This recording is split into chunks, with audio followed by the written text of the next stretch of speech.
Welcome to than us kitchen. ரெண்டே விரலில் பிச்சு சாப்பிட்ற அளவுக்கு ரொம்ப சாஃப்டான இந்த ஸ்வீட் போலி எப்படி பண்ணுறதுன்னு இன்றைக்கி நம்ம பார்க்கலாம். இந்த ஸ்வீட் போலி பண்ணுறதுக்கு தேவையான பொருட்கள்: மைதா 2 கப், நெய் 1 டேபிள் ஸ்பூன், மஞ்சள் தூள் 1/8 டீஸ்பூன், உப்பு 1/8 டீஸ்பூன், கடலைப்பருப்பு 1 கப், வெல்லம் 1/2 கப், துருவின தேங்காய் 1/4 கப், ஏலக்காய் 3.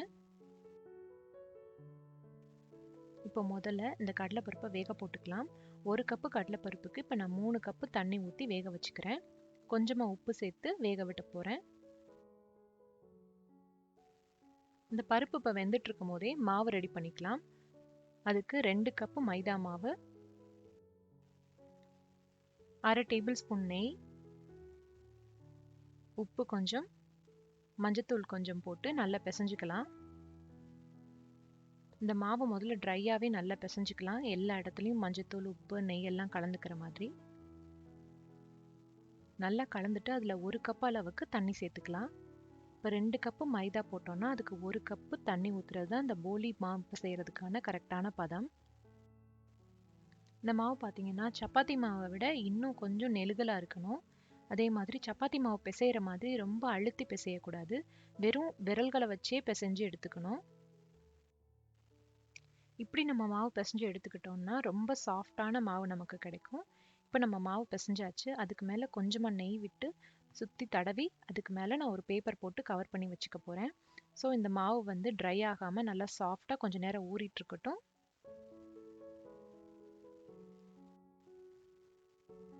இப்போ பருப்பு வெந்துட்டு இருக்கு. இன்னுமே கொலைய வேகட்டும். அதுக்குள்ள நம்ம வெல்லத்தை நல்லா கரைச்சி எடுத்துக்கலாம். இதில் வந்து இந்த ரெசிபிக்கு நம்ம வெல்லத்தை வந்து பாகு காய்ச்ச தேவை கிடையாது. கரைச்சி எடுத்துக்கிட்டாலே போதும்.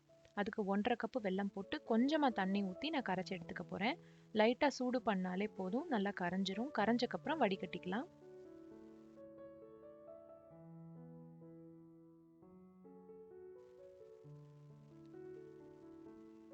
பருப்பு நல்லா மலர்ந்து வெந்துருச்சு.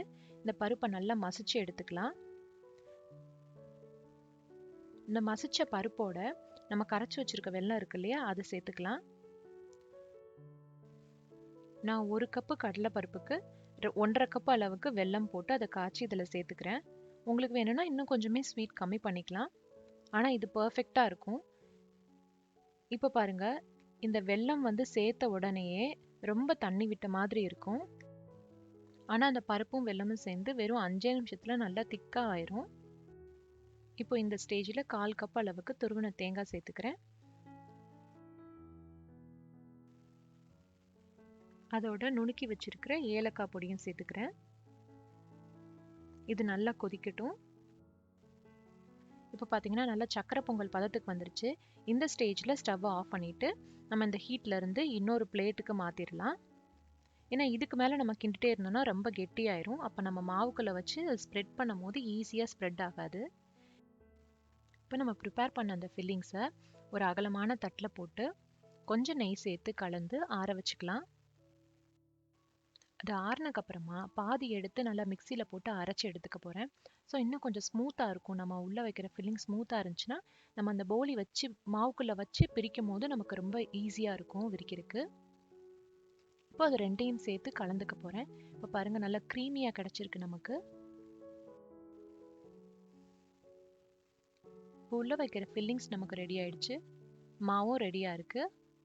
இப்போ இது ரெண்டையும் சேர்த்து எப்படி நம்ம வந்து போலி தட்டி எடுக்கலாங்கிறத பார்க்கலாம். இப்போ இந்த போலி தட்டி எடுக்கிறதுக்கு வாழை இலை இருந்துச்சுன்னா வாழை இலை யூஸ் பண்ணிக்கலாம். அப்படின்னா ஒரு பிளாஸ்டிக் பேப்பர் வச்சுக்கோங்க. இப்போ பாருங்கள், இந்த உள்ளே வைக்கிற ஃபில்லிங் பார்த்தீங்கன்னா அந்த சப்பாத்தி மாவு பதத்துக்கு ரொம்ப ஒரு மாதிரி ஈஸி ஃப்ளோயிங்காக இருக்கணும். பாருங்கள், இப்படி வச்சுருந்தா நம்ம தட்டுறதுக்கு ஈஸியாக வரும். இதை விட நமக்கு கெட்டியாக இருந்துச்சுன்னா நம்ம கையில் தட்ட முடியாது. ஒரு சப்பாத்தி கட்டை வச்சு உருட்டுற மாதிரி வரும். உருட்டுற மாதிரி இருக்கும் போது இந்த மாவு நமக்கு வந்து சப்பாத்தி கடையில் ஒட்டிக்கும். ஸோ ரெண்டுமே நம்ம கையில் வச்சு தட்டணுங்கிறப்போ கன்சிஸ்டன்சி ரெண்டும் இப்படி இருக்கணும். இந்த மாவு தொடும் போது திருப்பியும் வந்து ஒன்றா அப்படி ஒன்றும் சேரக்கூடாது. அப்படியே நம்ம வைக்கிற இடத்துலையே இருக்கணும்.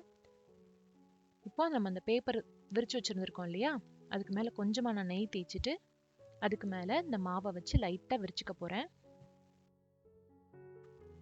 இந்த மாவுக்குள்ளே வைக்கிறதுக்கு ஃபில்லிங் வந்து ஒரு எலுமிச்சம்பழம் சைஸ் அளவுக்கு எடுத்து நல்லா உருட்டி எடுத்துக்கலாம். அதை மாவுக்கு நடுவில் வச்சுட்டு 4 பக்கமும் நல்லா ஒட்டி எடுத்துக்கலாம். இது 4 பக்கம் ஒட்டி எடுக்கும் போது எக்ஸ்ட்ராவாக கொஞ்சம் மாவு வரும். அந்த மாவையும் நம்ம தனியாக எடுத்துடலாம். ஏன்னா எக்ஸ்ட்ராவாக மாவு இருந்துச்சுன்னா நம்ம வச்சு விரித்து கடைசியில் தட்டி எடுக்கும் போது நிறைய மைதா இருக்கிற மாதிரி இருக்கும். அதனால் எவ்வளோக்கு எவ்வளோ மேக்ஸிமம் எக்ஸ்ட்ரா மாவு இருக்கிறத எடுக்க முடியுமோ எடுத்துட்டு மீதம் இருக்கிற உருண்டையை மட்டும் உருட்டி தட்டி எடுத்துக்கலாம். நம்ம தட்டி எடுக்கும் போது பார்த்தீங்கன்னா நல்லா உள்ளே இருக்கிற ஸ்டஃபிங் நமக்கு டிரான்ஸ்பரண்ட்டாக வெளியே தெரியணும்.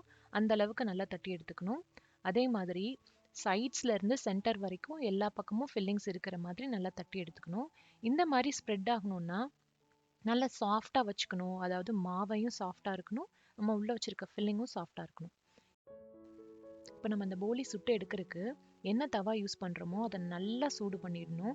நல்லா அந்த மாதிரி புகை வரணும், அந்த அளவுக்கு சூடு பண்ணிடணும். அதில் கொஞ்சமாக நெய்யோ இல்லை எண்ணெயோ விட்டுக்கலாம். இப்போ பாருங்கள், இதில் போலி போட்டு ஒரு 30 செகண்ட் இருக்கும். அதில் பார்த்தீங்கன்னா கொஞ்சம் கொஞ்சமாக மேலே லைட்டாக பபிள்ஸ் வர ஆரம்பிக்கும், ஒரு சைடில் வர ஆரம்பிக்கும். வரும்போது இன்னும் கொஞ்சமாக அதில் நெய் விட்டுக்கலாம்.